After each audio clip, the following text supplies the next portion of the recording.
I'm not gonna lie. Yeah. Looked you up online. Oh, okay. Saw a lot of things about you. Right. I'm convinced 90% of them are lies because no one has time to do all the stuff you do. You're an author. You're a comedian. Right. You're a speaker. Yeah. You run The Onion. Not the whole thing. Not the whole thing. Yeah. Oh, in that case, never mind.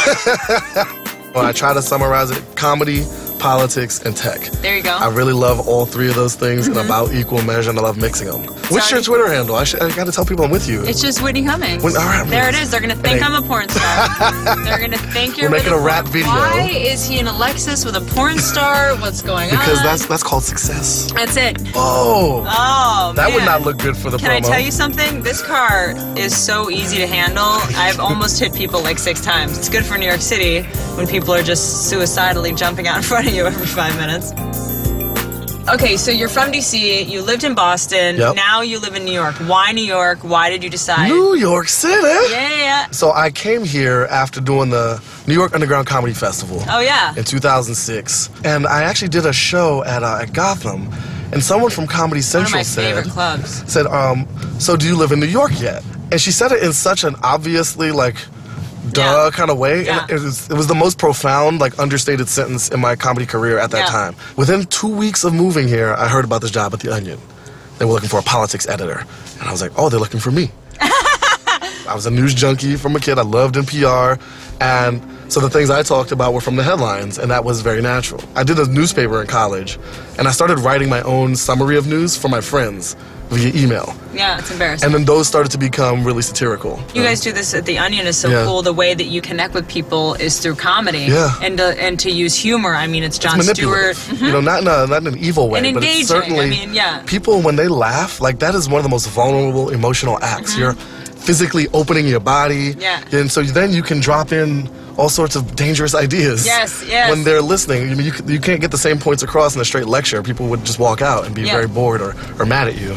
But a joke is a nice door opener. Where are we going? Where are you taking me? Oh, this is great.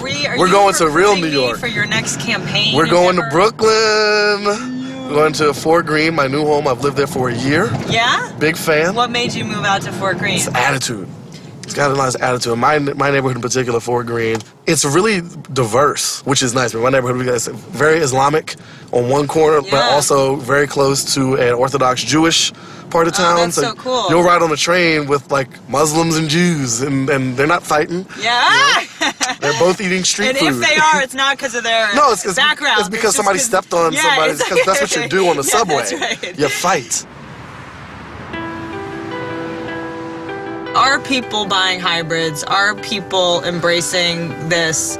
I hope so. Yeah. And I'm in New York puts a big bubble around you as far as, like, what's reasonable and what's really happening in the world. Yeah. Because people here don't drive that much. Yeah. People want to make the right choice. Right. I think most people don't want to destroy the planet. Yeah. What is interesting to me is that, you know, awareness is not enough. We're over-aware.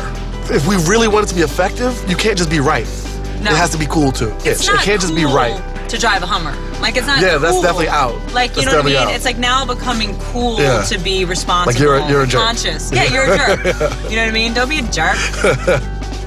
So we're actually gonna stop and check out my apartment, see where the magic happens. Talking about where I write my book, Whitney. Let's calm down. Let's calm down. Damn. Sorry. Okay, good. Okay. Brooklyn. I work in a lot of different places because I travel around a lot. You know what life is like, traveling around, performing and speaking or whatever. But here is my special place because it's calm here. There's great light here. And so this is where you're working on your book. Do you try to, like, you know, just leave Onion stuff at the Onion and then just do personal? You just can't. That's the lines. This is part of our future. Like, those lines are really hard to maintain. Yeah. The physical space is just a convenient metaphor. It's not real. Yeah. This is a really inspired place. You got your ideas, you got your books, you got your records. It's bright, it's Careful. Well, thank you for letting us come into your home. Oh, you're absolutely welcome. And thanks for the car. For just like, dude, oh. The keys. Thank you. You're so awesome. Thank you very much. All right.